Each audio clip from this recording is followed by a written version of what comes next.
dosa. Dan sehingga kan Rasulullah sallallahu alaihi wasallam, Rasulullah ajar di atas muka bumi ni semua di kalangan kita buat salah. Kecuali dia mesti Nabi. Nabi memang Allah jaga, dia maksum. Rajulun maksum, seorang lelaki yang terjaga. Kenapa dia? Nabi dia tak boleh buat salah. Kerana kalau dia buat salah, nanti akan ditiru kesalahan dia di kalangan umat dia. Lalu Allah Subhanahu Wa Taala jaga Rasulullah sallallahu alaihi wasallam. Jaga yang disebut dengan perbuatan-perbuatan dia. Rasulullah sallallahu alaihi wasallam ajar demikian. Lalu kita akan tanya lagi, bagaimana teguran-teguran Allah yang menyebabkan kita ni sedar di sana kita sedang berbuat dosa dalam hidup kita ini. Bila solat kita sudah tidak menjadi khusyuk yang sepatutnya lagi. Bila hati kita tak berdebar lagi dengan kesilapan-kesilapan yang kita lakukan. Bila kita ni dalam keadaan yang bisa tegal biasa. Kita dah jadi macam kalih dalam hidup kita dengan dosa. Itu dosa tapi kita tak rasa itu dosa. Di waktu tersebut ada orang lain datang tegur. Kamu buat dosa lah. Kamu buat benda yang tak betul lah dalam hidup kamu ni. Maka di waktu itu kita perlu untuk membetulkan. Jangan kita ni membiarkan dalam keadaan berterusan sebegitu. Kerana bahaya dalam hidup seorang yang membiarkan diri dia berterusan dalam keadaan membuat dosa. Dosa ini sendiri. Kerana dosa-dosa ini kita kena faham, dia merupakan bebanan dan dia merupakan satu tanggungan yang berat dalam hidup seorang. Bila kita dah mula malas dalam berbuat amal ibadah, bila kita dah mula tak rasa nikmat terhadap Islam, bila hidup kita ni rasa tak tenteram dengan agama, itu menandakan hidup kita bergelumang dan bersumbat dengan dosa-dosa yang banyak. Dosa-dosa ini akan menjadikan bahaya yang amat sangat. Kita tak rasa di dunia ini boleh jadi. Tetapi di waktu mana kita nak beralih daripada dunia nak pergi ke akhirat itu, dosa-dosa ini akan mengganggu dalam hidup seseorang. Bahkan dosa ini akan terasa berat lagi bila kita mula di hari pertama kita berada di alam barzah. Dan akan rasa beban lagi dengan dosa ini bila kita berada di padang mahsyar Allah Subhanahu Wa Taala. Lalu setiap di kalangan kita ini kena sentiasa dalam keadaan cuba untuk menghapuskan dosa. Ni pada diri kita kena jadi demikian. Setiap di kalangan kita ni, di antara perkara yang perlu kita lakukan sepanjang kita hidup ini, ialah benda apa yang kita kena buat? Sentiasa bersihkan diri kita daripada dosa-dosa. Jangan biarkan dosa ini melekat di tubuh badan kita. Jangan biarkan dosa ini sentiasa banyak dan banyak dalam hidup. Kerana dosa-dosa ini akan menjadi gangguan dalam hidup seseorang. Kalian akan jadi buntu, kalian akan jadi lesu, kalian akan jadi tak bermaya terhadap akhirat yang jauh lebih untung dibandingkan dengan dunia yang bersifat sementara. Kenapa kita jadi demikian? Kerana dosa-dosa. Dosa-dosa ini akan menjadikan seseorang itu hidup dia jadi tak menentu. Hidup dia jadi dalam keadaan yang buntu. Dan dia akan jadi tak bermaya untuk dia nak melalui perjalanan masa yang akan datang nanti. Padahal hidup kita ni tak berhenti dengan dunia. Yang sentiasa saya sebut dan saya ulang di kalangan jemaah sekalian. Dalam hidup kita ni ada lagi yang kita kena pergi lepas pada ni. Iaitu yang disebut dengan alam barzah. Kita akan pergi kepada alam mahsyar. Kita akan pergi kepada syurga ataupun neraka, na'udzubillah min dzalik. Oleh kerana perjalanan kita ni jauh lagi. Perjalanan kita ni bukannya dekat dan bukannya cepat untuk kita dapat. Maka di waktu ini kita mesti struggle di dunia ini. Kita mesti jadi kuat di dunia dan bersiap untuk di dunia ini untuk kita hanya nak melalui perjalanan pada masa yang akan datang nanti. Satu benda yang sering kali mengganggu dalam hidup kita, iaitu dosa. Dosa ni mengganggu dalam hidup seseorang. Percayalah tuan-tuan, bila tuan-tuan dah mula rasa tak manis lagi baca Quran, tak ada rasa lazat lagi dalam mendengar majlis ilmu, kita tak rasa lagi dalam hidup kita ini, kehidupan kita ni rasa seronok, gembira dengan ketaatan pada Allah. Di saat itu, sebenarnya kita sedang diseliputi dengan dosa yang banyak. Seolah-olah sebagaimana telapak kaki yang biasa berjalan, kita berjalan tiap-tiap hari di atas batu-batu, kemudian yang lama-lama tapak kaki kita ni akan berkematu. Jadi keras. Sehingga kan kita pijak duri, kita pijak kaca, kita pijak paku, kita tak terasa lagi. Demikianlah dengan hati yang diseliputi dengan dosa dan jasad yang diseliputi dengan dosa. Bila hati kita, jasad kita diseliputi dengan dosa, di saat itu tak ada lagi rasa kemanisan dalam ibadah. Tak ada lagi rasa kenikmatan dalam ketaatan pada Allah. Tidak ada lagi pada diri kita ni rasa kesungguhan kita untuk mendekatkan diri kita pada Allah Subhanahu Wa Taala. Kenapa dia? Dosa tadi menjadi gangguan yang utama dalam hidup seorang, sehingga kan Islam diajar dosa-dosa ini perlu dicucikan sebelum daripada kita menghadap di hadapan Allah. Sebelum kita nak pergi ke akhirat Allah nanti, maka di dunia ini langkah yang perlu kita lakukan ialah bersih sentiasa dosa-dosa kita ini. Malam ini kita nak berbicara amalan apa yang boleh menyebabkan dosa-dosa kita ini boleh jadi terbersih dalam hidup kita. Yang pertama, para hadirin sekalian dah boleh nampak dah bayangan yang diajar dalam Al-Quran dalam hidup kita ni ialah sentiasa bertaubat dan bertaubat pada Allah. Ini amalan yang mesti kita lakukan dalam kehidupan kita seharian. Sebagaimana yang disebut dalam Al-Quran Karim, disebut wasari'u ila maghfiratin min rabbikum wa jannatin arduhas samawati wal ard uiddat lil muttaqin. Berlarilah kamu dalam kamu memohon keampunan dosa-dosa kamu pada Allah. Wasari'u ila maghfirah. Berlarilah kamu untuk mendapatkan keampunan daripada Allah. Maghfiratin min rabbikum. Yang bagi ampun tu ialah Tuhan kamu sendiri pada kamu. Bila Allah ampunkan dosa kita? Bila kita bertaubat dalam hidup. Bila kita bertaubat. Kenapa dia Allah nak ampun dosa kita? Kerana Allah jadikan bila kamu dah bersih daripada dosa, kamu mati dalam keadaan bersih, kamu menghadap depan Allah dalam keadaan bersih, dan kamu bangkit di hadapan Allah nanti dalam keadaan bersih, layaklah kamu masuk dalam syurga Allah. Kamu tak boleh masuk dalam syurga Allah. La yadkhulul jannah. Kamu tak akan boleh masuk dalam syurga Allah. Dalam hadis Rasulullah sebut, walau kana misqala habbatin min qaddalim al-kibriya. Rasulullah sebut demikian. Kamu tak boleh masuk dalam syurga Allah selagi mana dalam hati kamu tu ada sebesar zarah je perasaan sombong, kesombongan. Sombong maknanya kamu ni berdosa, kamu buat dosa. Saya tak rincikan pada malam ini, saya tak perincikan terhadap dosa apa yang kita buat. Cuma saya nak terus cerita tentang amalan-amalan yang boleh menghapuskan dosa kita, yang boleh membuang dosa-dosa kita. Kerana buat dosa ni terlalu banyak sangat orang yang senang berbuat dosa, yang melakukan dosa. Antaranya dosa hati. Dosa hati yang kita buat. Yang ni ramai di kalangan kita tak perhatikan dan kita tak pandang dosa hati.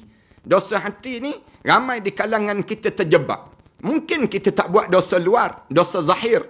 Tetapi dosa batin kebanyakan di kita buat. Bila kita senang berburuk sangka, bila kita senang untuk kitanya memandang rendah pada sesiapa di kalangan kita. Kadang-kadang senang untuk kita menjadi kesombongan diri. Sombong diri dalam hidup kita. Sampai Rasulullah sebut, kamu tak boleh masuk dalam syurga Allah. La yadkhulul jannah man kana lahu fi qalbihi mithqala dzarratin al-kibriya. Rasulullah sebut demikian. Walaupun sebesar zarrah dalam hati kamu tu ada perasaan sombong, jangan harap kamu boleh masuk dalam syurga Allah Subhanahu Wa Taala. Kerana sombong ni pakaian aku. Allah Subhanahu Wa Taala sebut al-kibriya uridai. Sesungguhnya kibriya ni, kesombongan itu pakaian aku. Siapa yang cabut pakaian aku, maka aku akan lontarkan dia dalam api neraka Allah Subhanahu Wa Taala. Ini cara Allah Subhanahu Wa Taala nak pesan pada kita. Dosa yang disebut dengan dosa dalaman. Dalam hidup kita ni, satu benda yang utama yang perlu kita lakukan dalam hidup kita ialah macam mana nak suruh bersih dosa ini. Yang pertama, taubat. Allah buka jalan taubat. Jalan taubat ni, jalan yang paling ampuh dalam hidup kita di atas dunia. Bahkan, bila orang dekat nak mati pun, benda yang dia nak buat dalam hidup dia ialah taubat pada Allah. Benda yang dia nak, sampai roh ni sampai di halqum, mulut dia akan sebut, Qala inni tubtul an. Sekarang juga aku bertaubat pada kamu ya Allah. Lalu Allah Subhanahu wa taala sebut melalui malaikat, walaisatit taubatu lil ladina ya'maluna as-sayyi'at. Tidak dianggap taubat orang yang hidup melakukan amal-amal yang buruk dalam hidup dia. Hatta iza hadara ahadahumul maut. Sehingga roh dia sampai di halqum. Tiba-tiba mulut dia sebut, qala inni tubtul an. Sekarang aku taubatlah ya Allah. Maknanya dalam hidup kita ni taubat. Ulama-ulama tanya, berapa kali kena taubat dalam hidup kita setiap hari? Berdasar pada hadis Rasulullah sallallahu alaihi wasallam. Rasulullah sallallahu alaihi wasallam sebut, inni atubu ilallahi aktsara 70 marrah. Aku bertaubat pada Allah lebih 70 kali sehari. Kalau ditanya pada saya, berapa kali kena taubat Ustaz? Sebanyak mana yang Rasulullah taubat? Rasulullah sallallahu alaihi wasallam yang tak buat dosa, yang dalam keadaan maksum itu, Allah arahkan dia supaya sentiasa bertaubat, dan dia sentiasa bertaubat pada Allah lebih pada 70 kali sehari. Kita yang sentiasa buat dosa dalam setiap ketika dan setiap masa, diajar supaya lebih pada 70 kali sehari. Dalam satu riwayat yang lain disebut, inni atubu ilallahi aksara bi'ata marrah. Aku bertaubat pada Allah Subhanahu wa taala lebih daripada 100 kali sehari.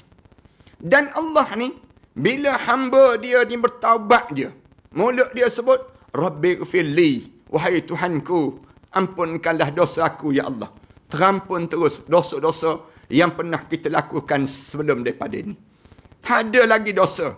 Di saat mana kita mula menyebut dengan penuh keikhlasan, bibir kita menyebut, ya Allah, ampunkanlah dosa aku ya Allah. Sebut, qul ya ibadiyalladzina asrafu ala anfusihim la taqnatu min rahmatillah. Sebut, wahai Muhammad, kepada hamba-hambaku yang hidup dia sentiasa melampau, terlaju dalam hidup dia. Daripada hidup dia ni, dia buat satu benda yang buruk dan sebagainya. Tiba-tiba dia nak kembali pada Allah. La taqnatu min rahmatillah. Kamu jangan berputus asa dengan rahmat Allah. Allah ni tak akan berhenti daripada yang qul ya ibadiyalladzina asrafu ala anfusihim. Sebut pada hamba-hambaku yang hidup dia dalam keadaan yang melampau, dalam hidup dia melakukan perkara yang tak baik. La taqnatu min rahmatillah. Jangan kamu berputus asa dengan Allah. Innallaha yaghfiru dzunuba jami'a. Kerana Allah ni akan ampun segala dosa-dosa kamu. Dosa apa yang kamu buat, selagi mana kamu bernapas dalam hidup kamu, kamu tolonglah dalam hidup kamu, kamu minta ampun padaku. Hebatnya Islam, bila kita minta ampun, kita tak perlu melalui orang. Hebatnya Islam ini. Boleh direct kita dengan Allah. Tidak sebagaimana yang diajar oleh agama-agama lain daripada Islam. Cuma, kenapa umat Islam ni, dia tak minta ampun dengan Allah? Kerana kita ada sifat sombong. Sombong je dalam hidup. Sombong dalam hidup kita ni, sehingga kan kita kata, aku tak buat dosa. Aku tak ada dosa. Kesombongan ini menghalang daripada taubat. Sebab tu dalam hidup kita, kalau kita dipayah nak sebut astaghfirullahalazim, saya nak minta maaf, payah pada kita nak sebut demikian, ya Allah ampun dosa aku. Maknanya, kita ni di antara penyombong-penyombong yang hidup, masih lagi hidup di atas dunia. Tak payahlah kita menjadi sikap itu dalam hidup. Tak payahlah kita membesarkan sifat dan peribadi itu dalam hidup kita. Tak untungnya jadi penyombong. Tak ada manfaat pun dalam hidup kita. Guru saya, waktu mana saya belajar di Universiti Al-Azhar Mesir dahulu, dia pernah sebut, dia kata, kamu jangan jadi sombong. Jangan jadi sombong dalam hidup kamu. Selagi mana, dia guna bahasa yang lawak sikit. Dia guna, selagi mana kentut kamu bau busuk, kamu jangan sombong. Kalau kentut kamu dah berbau wangi itu, sombong pun tak apa dah. Tapi kalau dah kentut kamu pun berbau busuk, maknanya kamu ni tak layak pun menyombong. Ini cara yang dia nak suruh kita belajar daripada diri kita sendiri. Maknanya kita ni ada kelemahan dalam hidup. Semua di kalangan kita dibuat dosa. Jadi, bila kita buat dosa, kita mula diajar supaya minta ampun dan minta ampun pada Allah setiap ketika dan setiap masa. Sebab apa yang berlaku dalam hidup kita ni, semua berlaku ni tidak lain kerana dosa-dosa yang kita buat. Allah sebut dalam Quran, dalam surah Al-Ankabut, ayat yang ke-40. fakullan akhadna bizambih. Semua yang berlaku dalam hidup kamu kerana dosa-dosa yang pernah kamu lakukan dalam hidup kamu. Faminhum man arsalna alaihi hasibah. Ada di kalangan kamu sebelum daripada ini, kami telah hantar hujan batu. Jatuh bergelimpangan di atas dia. Mati mereka kerana dosa-dosa yang mereka lakukan. Wa minhum man akhazat us-sayhah. Ada di kalangan kamu yang telah kami rentap nyawa-nyawa mereka dengan petir-petir yang menyambar gegendang telinga mereka. Sehingga pecah gegendang telinga mereka tersebut kerana dosa-dosa yang mereka lakukan. Wa minhum man khasafna bihil ard. Ada di kalangan kamu yang telah kami belah bumi. Kami belah bumi. Jatuh kamu dalam bumi. Kami tenggelamkan kamu. Ditutup dengan batu-batu, dengan tanah-tanah. Mati kamu dalam tanah jerlus itu. Dalam tanah runtuh tersebut. Wa minhum man agrakna. Ada di kalangan kamu yang telah kami gelombangkan air yang besar. Kerana dosa yang pernah kamu lakukan sebelum daripada ini. Kami gelombangkan air yang besar dalam hidup kamu. Lalu mati bergelimpangan di kalangan kamu dengan air yang telah kami gerakkan tersebut. Lalu Allah hujung itu, Allah sebut, وَمَا كَانَ اللَّهُ لِيَظْلِمَهُمْ. Allah sekali-kali tak akan melakukan kezaliman pada kamu. وَلَكِنْ كَانُوا أَنفُسَهُمْ يَظْلِمُونَ. Tetapi kamulah yang sentiasa melakukan kezaliman pada diri kamu sendiri. Saya nak ajak pada malam ni, jemaah-jemaah yang termasuk diri saya nak ajak. Supaya mari kita yang pertama sekali beristighfar dan minta ampun pada Allah setiap ketika dan setiap masa. Dalam diri kita ni. Setiap hari, setiap ketika dan setiap masa. Kalaupun kita menyedari diri kita ni seorang hamba, inilah sikap yang perlu kita sentiasa jadikan dalam kehidupan kita. Sentiasa kita jadikan kehidupan kita ini dengan taubat setiap masa. Itu yang pertama. Kalaupun kita menjadi ayah dan ibu pada anak-anak, marilah kita ajak anak-anak kita supaya sentiasa meminta ampun pada Allah. Ajak keluarga kita ni, marilah minta ampun pada Allah. Dengan cara bagaimana? Minta ampun pada Allah. Dengan cara kita berdoa ramai-ramai dalam rumah tangga kita. Ajak anak-anak kita. Kalau waktu mana makan, kita boleh baca doa ramai-ramai. Mengapa dalam kehidupan kita seharian yang kita lalui ini, kita tak ajak anak-anak kita dan keluarga kita untuk meminta ampun pada Allah. Kena sebut pada anak-anak kita, keluarga kita. Mari kita minta ampun pada Allah. Kerana kita banyak buat dosa dalam keluarga kita. Keluarga kita ni, cuba tengok je keliling lalang dalam rumah tangga kita. Banyakkan kita buat kesilapan pada Allah. Dan rumah tangga ini akan diberkati dan diturunkan rahmat oleh Allah bila kita dah minta ampun pada Allah. Allah dah sebut dalam Quran, walau anna halal qura amanu wattaqaw lafatahna alaihim barakatim minas sama'i wal ard. Kalau seluruh penduduk itu beriman dan bertakwa pada Allah, kami buka daripada pintu langit, daripada bumi ini, lafatahna alaihim barakat. Kami buka pintu langit, pintu bumi, semua sekali keberkatan minas sama'i wal ard.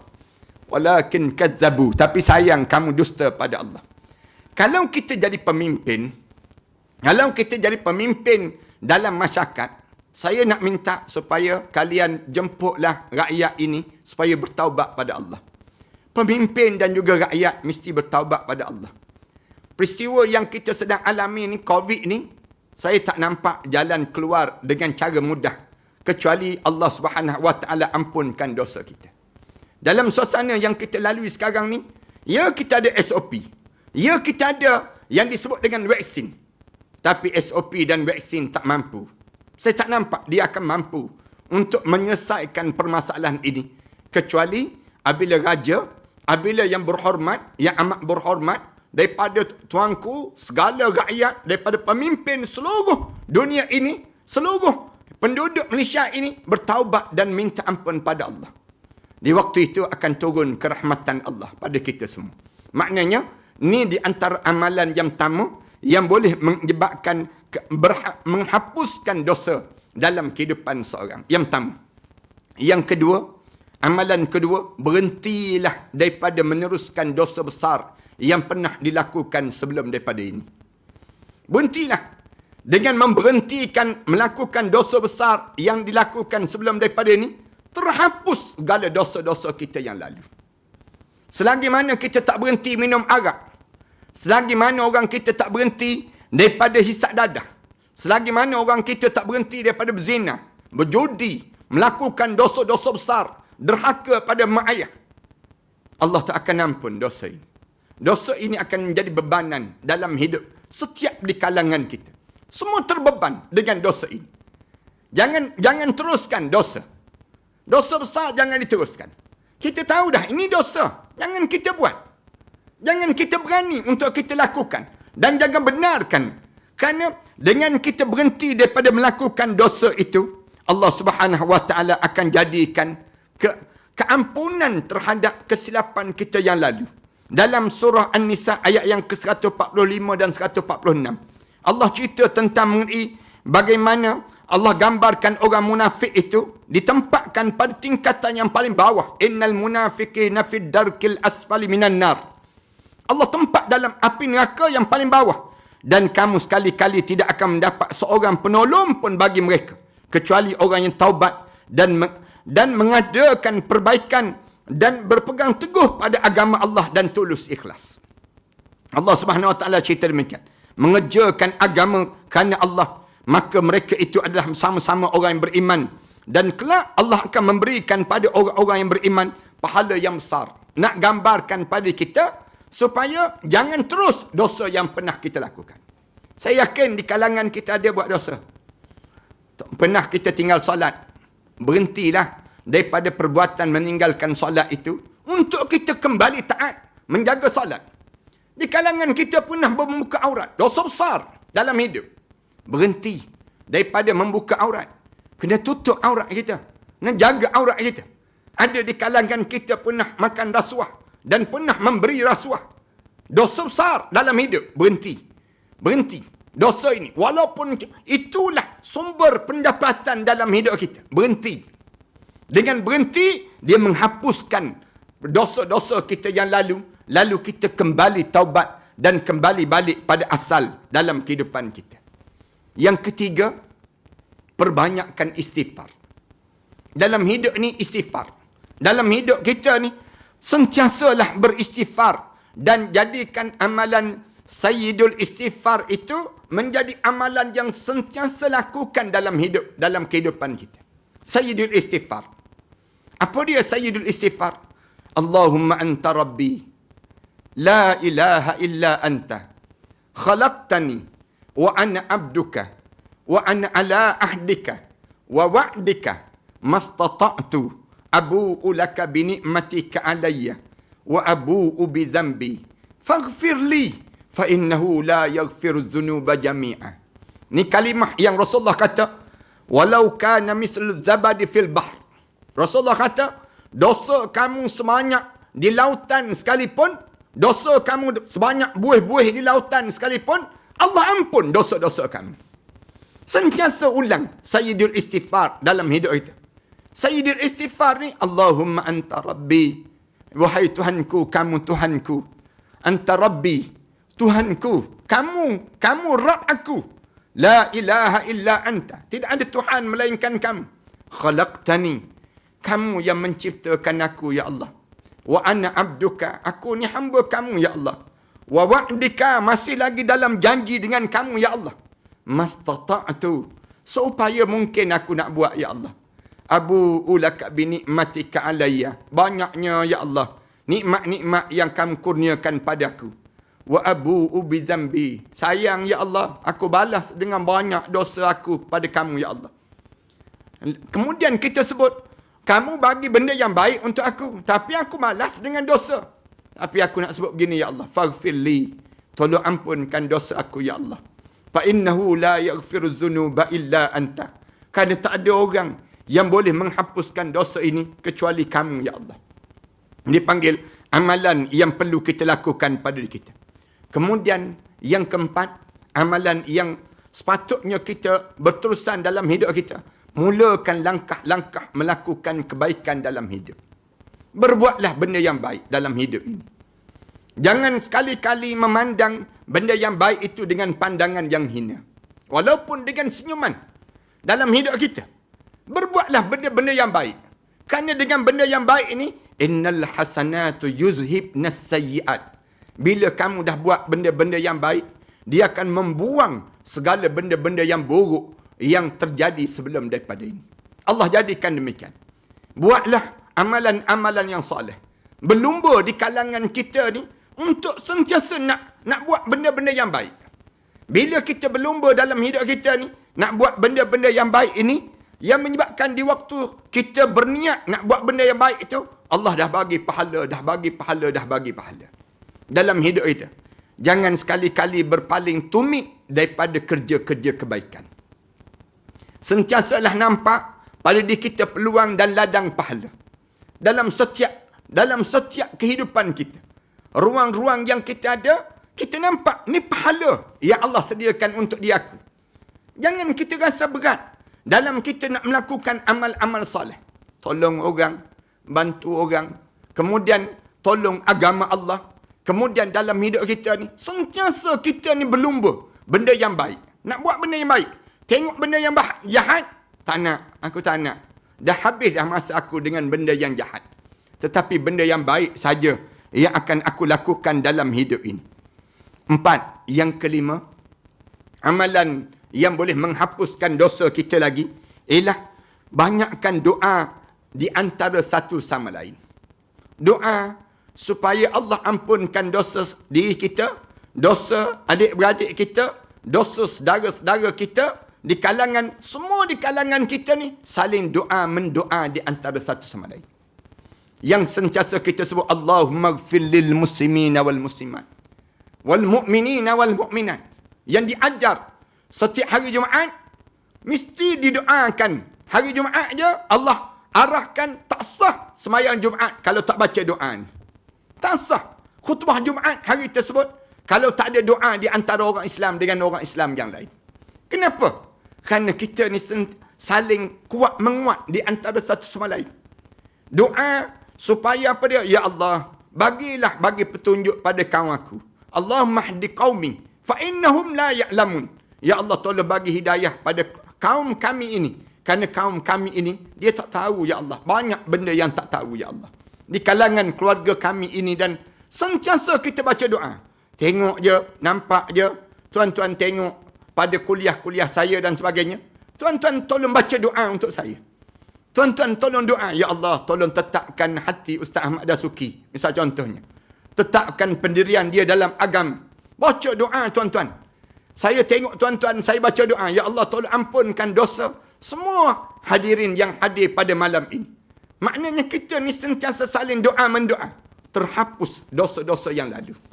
Kerana di saat mana kita saling doa, yang kesilapan sesama kita pun, kesilapan orang terhadap diri kita pun dah maafkan dalam doa kita. Dalam doa yang kita lakukan itu. Kerana kita tak nak hidup kita ni berkait di akhirat nanti. Bila kita berdendam, misal contoh, tuan-tuan tak maafkan kesilapan kawan-kawan kita yang buat dosa dengan kita. Kesilapan dengan diri kita. Ramai di kalangan kita dia sebut, Ustaz, saya tak maaf dosa orang ni dengan saya, Ustaz. Saya tanya kenapa? Saya nak tengok bagaimana Allah balas pada dia di akhirat nanti. Ramai kan orang sebut demikian. Akhirnya benda apa yang kita dapat? Kita akan dapat kelambatan untuk masuk dalam syurga nanti. Lambat nak masuk dalam syurga. Orang lain semua dah masuk dalam syurga. Manakala kita masih terkontang-kanting di luar lagi. Kenapa terkontang-kanting? Tak selesai lagi masalah sesama kita. Lalu doa kita, bila kita angkat tangan, Ya Allah, ada sahabat saya yang pernah curi barang saya waktu mana saya sekolah dahulu. Saya maafkan dalam doa saya ini, Ya Allah. Kita sebut pada sahabat-sahabat kita, Ya Allah, dulu sahabat-sahabat saya melakukan begini-begini pada saya, Ya Allah. Saya maafkanlah hari ini, Ya Allah. Maaf kita ini menjadikan pada diri kita yang disebut dengan keadaan yang terbaik dalam kehidupan kita ini sendiri. Ini nak sebutnya gambaran yang perlu kita ada pada diri kita ini. Doa yang paling besar yang kita boleh tengok pada orang mukmin ni bila? Saat solat jenazah. Saat solat jenazah tu kan, kita sembahyang, kita baca doa pada orang yang meninggal dunia. Satu saya akhir-akhir ni, bila saya tengok kematian COVID ini, Saya rasa perlu kita fikir macam mana untuk kita nak solat jenazah. Ramai-ramai solat jenazah kepada orang yang meninggal dunia kerana COVID. Orang yang meninggal dunia kerana COVID tidak hanya yang disebut dengan, tidak hanya di kalangan mereka yang berada di kalangan yang mandi dan mensolatkan dia itu sahaja yang solat. Bahkan bila dihantar ke kuburan, bila dikebumikan jenazah dia, tolonglah masjid-masjid ataupun di kalangan sesama kita ni sembahyang sunat jenazah, solat ghaib kepada mereka yang telah meninggal dunia itu. Ini satu kekuatan pada mereka. Kita tak rasa sekarang, tapi bagi yang mereka yang meninggal dunia tu, mereka nak sangat jenazah mereka disolatkan oleh ribuan jutaan manusia. Bayangkan lebih 40 orang je solat jenazah untuk diri kita. Keampunan terhadap orang yang meninggal dunia ini sendiri. Besarnya nilai. Nilai dengan 40 orang yang soleh yang solatkan jenazah. Kenapa dia? Kerana orang soleh ni, dia doakan kepada jenazah tadi agar mendapat kebaikan yang banyak di sisi Allah Subhanahu Wa Taala. Kemudian amalan yang keenam, perbanyakkan melakukan amal kebaikan sewaktu mana kita hidup di atas dunia ini. Banyakkan buat benda yang baik, buat masjid, buat apa dia? Buat sekolah anak yatim, sekolah tahfiz. Kita banyakkan buat benda yang baik. Sewaktu mana kita hidup ini.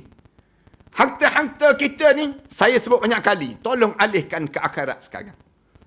Kita, kadang-kadang orang tanya kita, simpan duit untuk apa? Saya simpan duit nak besarkan lagi rumah. Ustaz, kita tanya, nak sebesar mana lagi rumah kita? Kita duduk atas rumah kita tu, cubalah keluar sekejap. Jemaah sekalian, keluar daripada rumah kalian, berdiri depan rumah kalian. Kalian tanya diri kalian, berapa lama lagi kalian akan tinggal dalam rumah ini? Baki masa yang masih lagi berbaki. Dalam rumah yang semegah yang tuan-tuan rasa, ada rumah yang lebih megah yang perlu kita ada, iaitu dalam kubur sebentar lagi. Rumah ni mesti lebih megah, yang sepatutnya jauh lebih megah daripada rumah di atas dunia. Rumah di dalam bumi jauh lebih mulia daripada rumah yang di atas bumi. Yang perlu kita fikir keadaan demikian. Yang baiki bilik, yang renovation rumah, yang beli kenderaan mewah dan seumpamanya. Cubalah kita dalam hidup kita fikir, banyak mana lagi yang kita perlu di atas dunia ini. Dan bagaimana pula keperluan kita di akhirat nanti. Kehidupan kita di akhirat nanti, yang jauh lebih besar daripada keperluan di dunia ini. Yang ni yang perlu kita lakukan dalam kehidupan kita. Amalan-amalan saleh yang perlu kita tinggalkan ini. Kemudian yang ketujuh, banyakkan mohon syafaat daripada Nabi Muhammad sallallahu alaihi wasallam untuk di akhirat nanti terhapus dosa-dosa kita ini sendiri. Bagaimana untuk dapatkan syafaat Rasulullah sallallahu alaihi wasallam? Rasulullah dah pesan dah, siapa yang ingin dapat syafaat aku, lepas pada azan saja, kedengaran azan, jangan berhenti daripada baca doa untuk Rasulullah sallallahu alaihi wasallam. Doa jawab azan tersebut, amalan yang mudah. Allahumma rabb hadhihi ad-da'wati at-tammah was-salatul qa'imah. Tu kalimah yang Rasulullah sallallahu alaihi wasallam sebut. Siapa yang dia sentiasa lepas je kedengaran azan, dia baca doa yang demikian, wajib untuk aku bagi syafaat untuk dia di akhirat nanti. Syafaat Rasulullah sallallahu alaihi wasallam.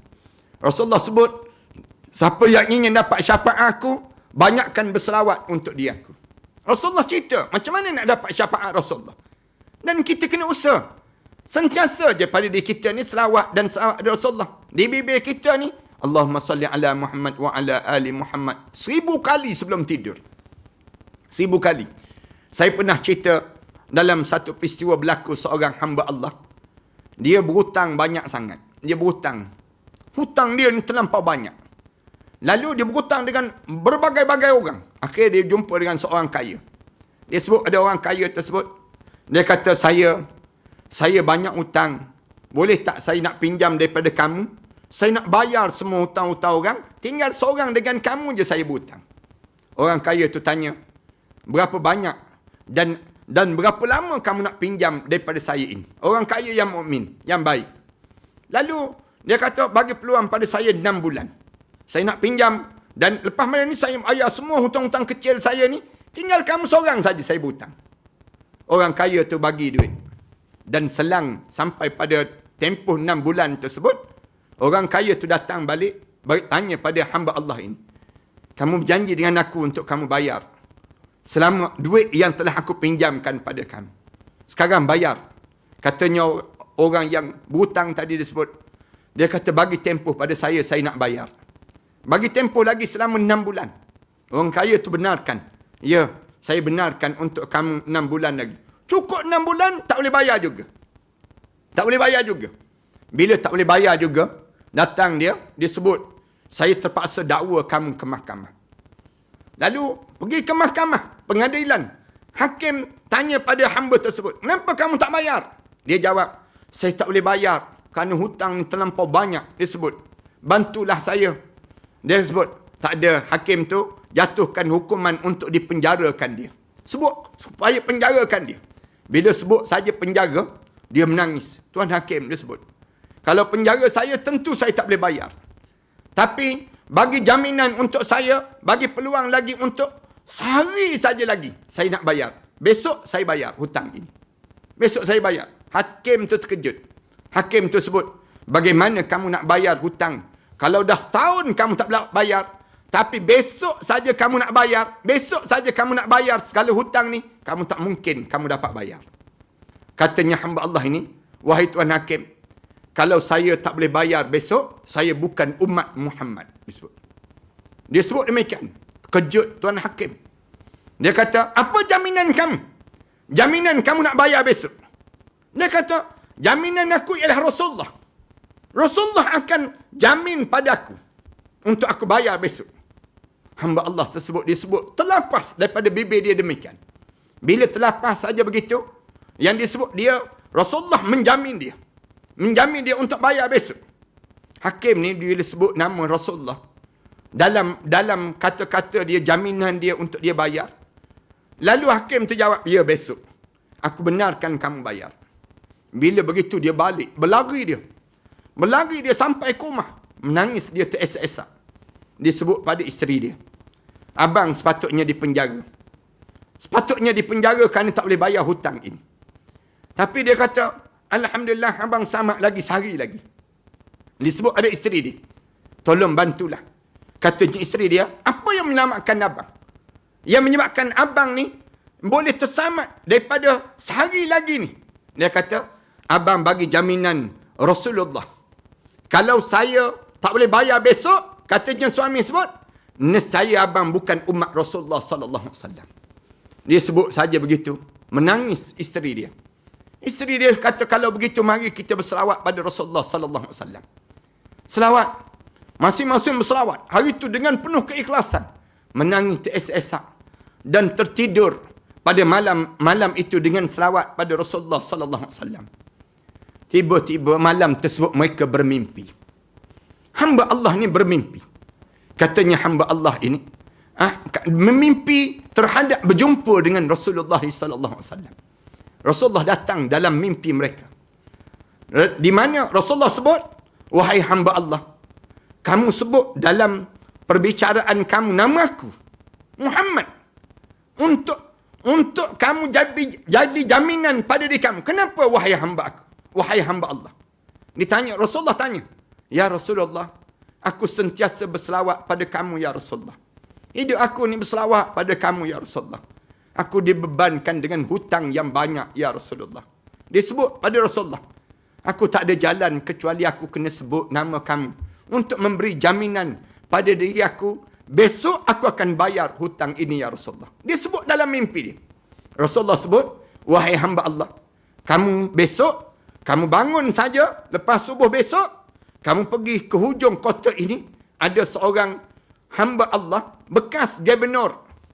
Dianya orang yang ada duit. Kamu bagi tahu pada dia terhadap masalah kamu, nescaya bagi tahu pada dia, aku Rasulullah kirim salam pada dia untuk bagi duit pada kamu supaya bayar hutang kepada yang disebut dengan bayar hutang kepada hutang yang ada pada kamu ini sendiri.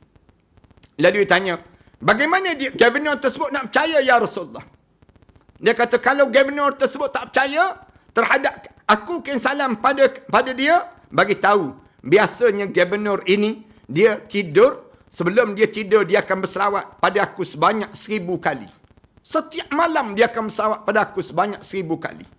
Tetapi malam ni dia tidur tak cukup dan tak genap. Dia berselawat pada aku sebanyak 900 lebih saja, dia dah tertidur dah pada malam ini. Keesokan hari, terjaga hamba Allah ni berkejaran. Pergi, berjumpa dengan gubernur tersebut. Bagi salam. Bila bagi salam, bagi tahu pada gubernur tu, Rasulullah kirim salam pada kami.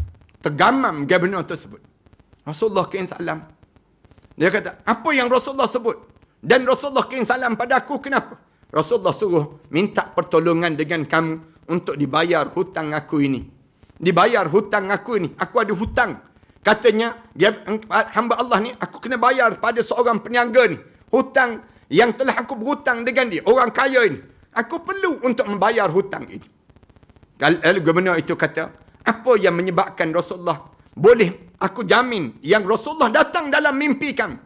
Lalu hamba Allah ni bagi tahu. Rasulullah bagi tahu pada aku. Kamu biasanya tiap-tiap malam sebelum kamu tidur, kamu akan berselawat pada Rasulullah sebanyak 1000 kali kan? Tiap-tiap malam kamu akan berselawat pada Rasulullah sebanyak 1000 kali.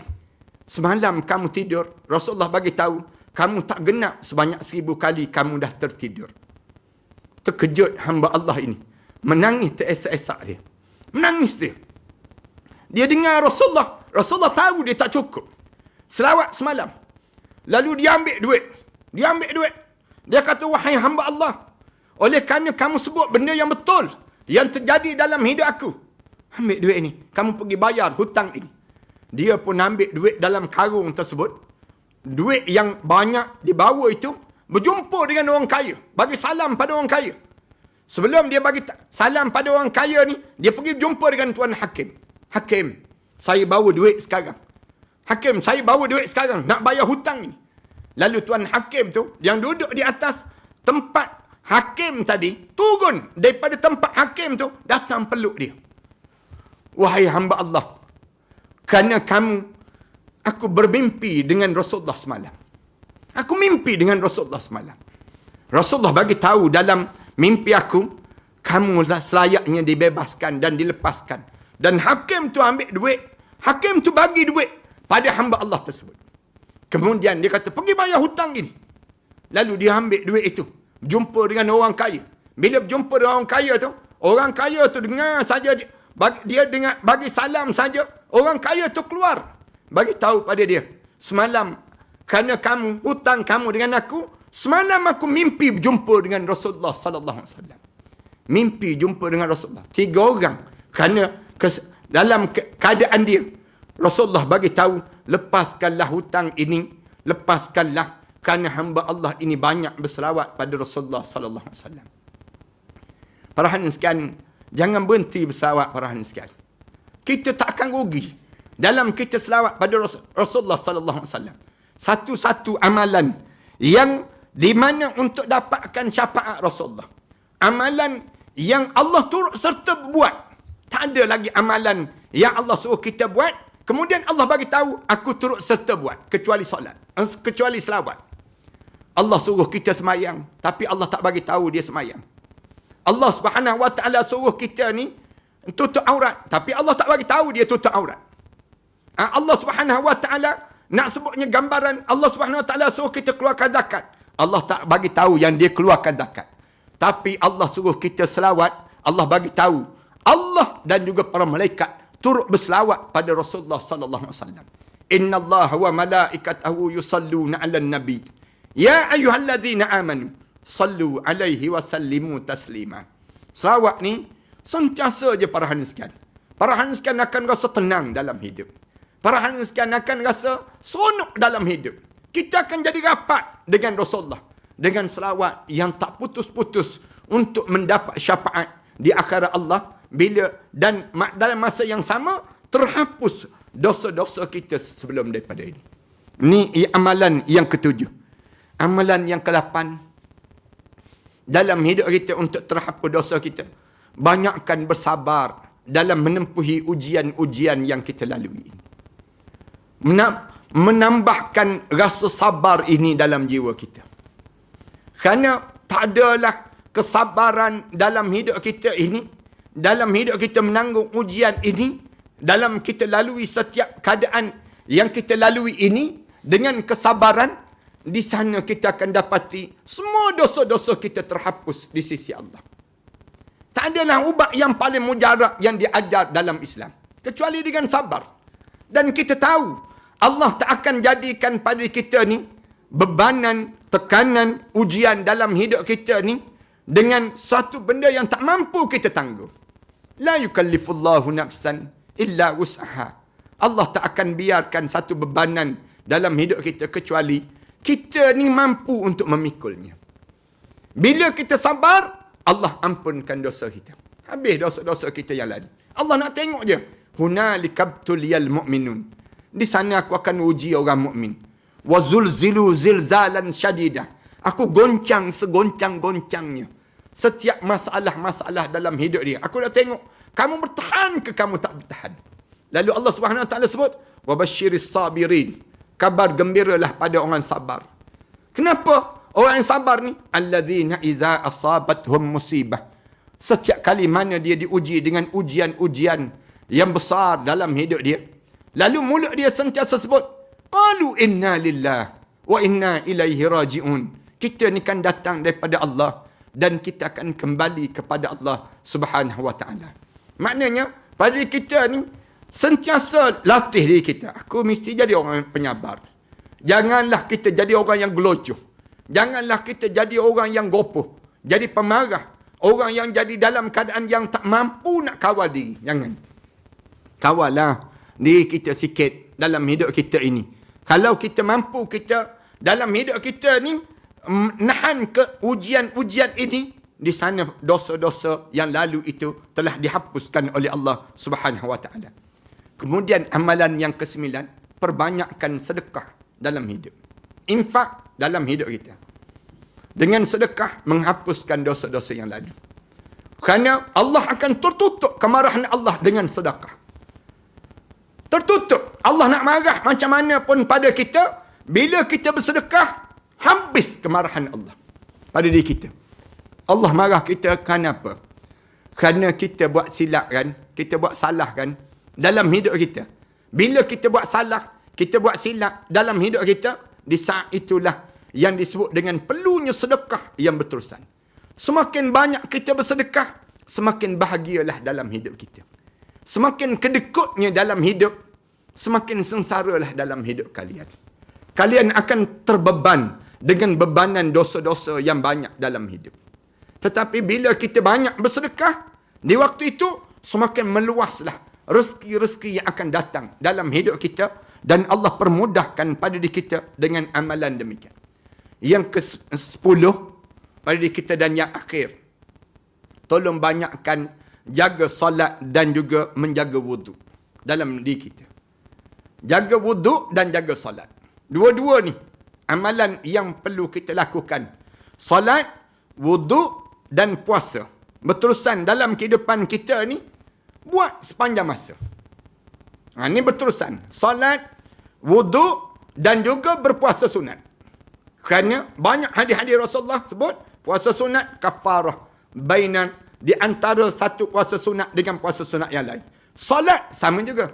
Solat akan menghapuskan dosa. Kemudian wuduk, gugur dosa-dosa. Banyak hadis-hadis yang cerita demikian. Itu terhadap amalan kita yang boleh saya simpulkan pada malam ini. Dalam 10 amalan ini, mudah-mudahan dalam 10 amalan ini, banyak lagi amalan lain yang boleh menghapuskan dosa. Tapi saya rasa cukuplah. Melalui dalam sejam kita bercakap ini, mudah-mudahan Allah jadikan sejam ini bermanfaat dalam kita melayari perbincangan kita pada saat yang baik ini, dan Allah masukkan kita di kalangan orang-orang yang terhapus dosa tatkala mana kita sentiasa mendengar yastami'unal qaul fayattabi'una ahsanah, mendengar kata-kata yang baik dan kemudian kita ikut dengan amalan-amalan yang baik ini sendiri. Terima kasih di atas kesempatan yang baik pada malam yang baik ini. Mudah-mudahan Allah panjangkan lagi umur kita dan Allah berkatkan amalan kita dan Allah masukkan kita semua di kalangan hamba Allah yang saleh. Terima kasih sekali lagi. dalam pertemuan ini. Sebelum saya serah balik pada Ustaz Hafiz, saya suka nak berkongsi sikit dengan sahabat-sahabat yang 2-3 perkara ni lah. Yang pertamanya, saya masih lagi memerlukan sahabat-sahabat yang nak mewakaf untuk saya nak bayar terhadap bangunan yang masih lagi sikit lagi masa untuk saya kena bayar bangunan untuk pelajar-pelajar Ma'had Tahfiz saya ini, pelajar yang dah habis 30 juzuk, mereka menyambung di U12 ini. Saya nak beli bangunan yang asalnya saya sewa sebanyak lebih kurang 20,000 lebih sebulan, kemudian milik orang bukan Islam, sekarang ni saya nak dapatkan jadi untuk milik kita semualah, insya-Allah. Mudah-mudahan perlu lebih kurang dalam 300 lebih lagi orang, 400 lebih lagi di kalangan kita yang boleh wakaf sebanyak 5,000 je seorang. Kalau ada nak wakaf untuk arwah ayah, arwah mak, nama tu saya nak letakkan dan tampal di dinding itu. Kemudian saya nak jadikan dia jadi sebagai satu doa-doa di kalangan kita lah. Setiap di kalangan kita ni bukan dengan tujuan riak, bukan tujuan untuk nak dalam keadaan yang menunjuk-nunjuk, tapi dengan tujuan nak didoakan nama-nama tersebut. Saya nak letak di dinding bangunan ini sendirilah. Dan atas tu nama Allah, kat bawah tu nama yang pewakaf tu sendirilah, insya-Allah. Dan yang nak wakaf tu boleh terus ke talian yang disebut 019-577-6306 yang nak wakaf, termasuk wakaf buku kitab baru yang baru keluar. Kitab ni kalau tuan-tuan nak tolong kami untuk kami cetak dan kami bagi pada pelajar-pelajar kami, pelajar-pelajar dekat dengan 1,000 lebih pelajar kami. Nabi ajar kita berakhlak dan juga zikir pada amalan-amalan zikir Rasulullah sallallahu alaihi wasallam. Kalau jemaah yang nak kitab ni pun boleh juga berhubung di talian 019-577-6306. Tu kalau siapa yang nak pada kitab ni lah, insya-Allah baru je keluar ni. InsyaAllah mudah-mudahan dia akan bawa kebaikan pada kita semua. Dan dalam masa yang sama saya sedang gerakkan satu program infak roti. Kalau tuan-tuan ada kelebihan RM5 je, kita perlu masukkan dalam akaun Matan Center. Tuan-tuan hubungi talian 013-906-1204 pun boleh juga. Mudah-mudahan dapat manfaat kita semualah. Terima kasih sekali lagi pada Ustaz Hafiz, Datin dan juga seluruh penggerak program. Mudah-mudahan Allah jadikan kebaikan yang berterusan di kalangan kita. Aku qouli hadza astaghfirullah li wa lakum. Wassalamualaikum warahmatullahi taala wabarakatuh.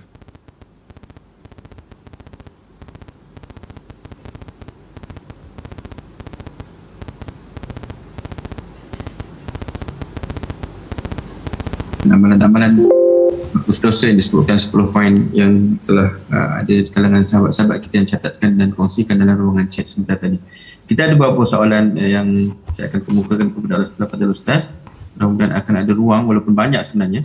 Tapi saya pilih beberapa yang agak penting lah. Pertama Ustaz, adakah doa-doa kita yang termakbul merupakan tanda dosa kita terhapus ataupun taubat kita terima Allah Ta'ala? Ya, itu di antara tanda-tanda bila kita sentiasa berdoa kepada Allah, minta pada Allah, dan Allah tak pernah pun minta kita tahu tanda-tanda makbul tersebut. Cuma Allah Subhanahu Wa Taala sebut, ud'uni astajib lakum. Berdoalah kamu semua padaku, aku akan perkenankan semua doa kamu. Jadi dalam hidup kita ni sentiasa je minta pada Allah. Jangan kita berhenti daripada minta pada Allah. Dalam keadaan yang kita ni bernafas, minta pada Allah keampunan dosa ini, sehingga kan kita jadi lazat dalam buat amalan soleh dalam hidup kita. Wallahu a'lam. Barakallahu fiik. Soalan seterusnya Ustaz, adakah berdosa untuk kita jika ada gambar-gambar lama yang kita tak tutup aurat yang terpapar di media sosial yang tak boleh nak delete, tapi kita telah pun bertaubat dan telah menutup aurat? Ya, usahalah supaya kita buat delete yang gambar-gambar lama tersebut. Kalau kita mampulah, seupaya mungkin, takat mana kita mampu kita buat. Tapi kalau kita dah hilang dah kekuatan dan tidak ada keupayaan pada kita, maka di waktu itu kita serahlah pada Allah supaya Allah menyelamatkan kita daripada fitnah-fitnah yang berterusan lepas pada itu. Boleh jadi lepas pada ni tak ada dah orang nak melayari, nak tengok gambar-gambar kita. Itu kuasa Allah dah. Tapi usaha kita jangan berhenti. Daripada delete, usaha untuk buang. Selagi mana ada, kita takut itulah menyebabkan dosa-dosa itu terkekal pada diri kita demikian. Tapi kita usaha, Allah Maha Pemurah dan juga Maha Penyayang terhadap hamba-hambanya. Barakallahu fiik. Soalan seterusnya Ustaz, berkenaan dengan solat ghaib, tadi Ustaz sebutkan berkenaan cadangan untuk solat ghaib kepada mereka yang mati, meninggal dunia kerana COVID. Adakah dilakukan secara perseorangan ataupun secara berjemaah? Boleh dua-dua. Nak buat seorang-seorang pun boleh, nak buat berjemaah pun boleh. Cuma anaknya duk fikir tentang mengenai kalaulah anak meninggal dunia. Anak fikir katakanlah kena COVID juga. Rasa sedih kalau tak ramai yang nak solat jenazah ini. Rasa sayu tubuh badan kita bila dihantar sebegitu. Tak ramai orang yang hantar tubuh badan kita. Dan kita pun tahu bahawa besarnya ganjaran penghantar dan besarnya ganjaran orang yang solat jenazah pada orang yang telah meninggal dunia. Jadi kalau kita ada peluang lagi untuk kita solat jenazah, mengapa kita tinggalkan peluang itu? Untuk kita membantu saudara-saudara kita agar terhapus dosa-dosa dia yang sebelum daripada ni. Untuk cara demikian. Tak memadai dengan lambai tangan. Tak memadai dengan kita duduk di luar pagar, melihat jenazah tersebut diusung dan diletakkan. Tak memadai. Tetapi yang berbaloi bila doa-doa kita itu sampai sehingga terhapus dosa-dosa hamba Allah ini. Wallahu a'lam. Khususnya orang yang dalam kalangan keluarga dan juga yang mengenali si mati Ustaz. Ya. Solat ghaib. Baik. Soalan seterusnya Ustaz berkenaan dengan, dia kata bagaimana nak istiqamah untuk melakukan amal salih. Yang pertama, tolong banyakkan kita mendengar tazkirah-tazkirah, ingatan-ingatan yang baik. Jangan banyakkan diri kita ni mendengar perkara yang melekakan dan melarakan diri kita. Bila kita banyak mendengar kalimah-kalimah yang tak baik, menyebabkan hati kita ni leka dan kita tak jadi istiqamah. Dengar kalimah-kalimah yang baik, nasihat-nasihat yang baik, kata-kata yang baik. Dan di antara kata yang terbaik yang patut kita dengar ialah Al-Quran Karim. Dengar je Al-Quran. Bila kalian rajin dengar Al-Quran, kalian akan jadi istiqamah dalam hidup. Itu yang pertama. Yang kedua, tolong pastikan kita bersahabat dengan orang-orang yang saleh. Cari seramai mungkin sahabat-sahabat yang saleh. Supaya dengan kita bersahabat dengan orang saleh, kita akan terikut dengan dia. Akan terikat dengan diri kita dengan dia. Jangan berkawan dengan orang yang fasik. Jangan berkawan dengan orang-orang yang taleh, yang berpaling daripada agama Allah. Kalau kalian berkawan dengan orang demikian, kalian tak akan istiqamah dengan Islam. Yang ketiga, tolong sentiasa baca doa. Doa pada Allah. Ya muqallibal qulub, thabbit qalbi ala dinik wa ala ta'atik. Ya Allah, tolonglah tetapkan hati aku ni dalam agama kamu dan sentiasa mentaati kamu, ya Allah. Ni di antara doa-doa kita yang berterusan dalam hidup kita. Itu cara demikian. Wallahu a'lam. Barakallahu fiik. Soalan yang terakhir Ustaz, saya nak tanya, kalau ada orang yang cari gaduh dengan saya, suka menengking saya, mengaibkan saya, adakah dia akan diampunkan oleh Allah SWT walaupun solatnya tidak pernah tinggal? Ya, Allah akan ampun dosa bila dia bertaubat pada Allah. Bila dia banyak minta ampun dan minta maaf pada kita. Kita pula jangan jadi pendendam. Jangan kita jadi pendendam, jangan. Setiap kali mana mereka melakukan perkara yang tak baik pada kita, lalu kita doakan yang kebaikan untuk diri dia. Jadilah bagaikan Rasulullah. Cuba kita tengok dalam sejarah orang yang buat jahat pada Rasulullah. Misal contoh Muawiyah yang pernah buat jahat, akhirnya menjadi penulis wahyu Rasulullah sallallahu alaihi wasallam. Satu ketika Abu Sufyan yang pernah membenci Rasulullah, mengepalai bala tentera lawan Rasulullah, akhirnya bersama dengan Rasulullah sallallahu alaihi wasallam. Tapi bagaimana dengan orang yang jahat, yang patutnya Rasulullah sallallahu alaihi wasallam, sepatutnya Rasulullah sallallahu alaihi wasallam berdendam dengan dia, tapi Rasulullah tak pernah pun berdendam. Bila mereka bersama dengan Islam, Rasulullah lapangkan dada, Rasulullah maafkan. Sifat kita demikian. Walaupun dia tak minta maaf dengan kita, kita baca doa, ya Allah, tolong ampunkanlah dosa dia, ya Allah. Dalam masa yang sama terampun dosa kita. Itu cara kebaikan yang perlu kita lakukan. Setiap kali mana kita doa kebaikan untuk orang, satu je kebaikan yang kita doa untuk orang, 10 kebaikan orang tersebut dapat untuk diri kita. Allah jadikan demikian pada diri kita. Mana yang kita nak dalam hidup kita? Nak berterusan dengan keadaan yang kita seorang sajakah, ataupun kita bersama dengan orang dan kita berlapang dada dalam kehidupan kita. Wallahualam. Barakallahu fiik, syukurallahu lak. Terima kasih banyak Al-Fadhil Ustaz Ahmad Dasuki di atas pencerahan kepada soalan-soalan yang dikemukakan oleh ahli usrah kita pada malam ini. Mudah-mudahan Allah Ta'ala menjadikan kita di kalangan orang yang mendengar kebaikan dan kemudian mengikuti dengan melakukan amal saleh dan ketaatan kepada Allah Subhanahu Wa Ta'ala. Dan kita tutup majlis kita dengan bacaan ringkas daripada Al-Fadhil Ustaz Ahmad Dasuki. Tafadhal mashkur. Bismillahirrahmanirrahim. Alhamdulillahirabbil alamin. Wassalatu wassalamu ala asyrafil anbiya'i wal mursalin wa ala alihi wa sahbihi ajma'in. Allahumma ighfir dhunubana wa liwalidina warhamhuma kama rabbayna saghira wa li jami'il muslimina wal muslimat wal mu'minina wal mu'minat al ahya'i minhum wal amwat. Ya Allah, ya Tuhan kami, jadikanlah kami hamba-hamba kamu yang saleh ya Allah. Ampunkanlah dosa besar kami, dosa kecil kami, dosa sengaja dan dosa yang tidak sengaja kami lakukan ya Allah.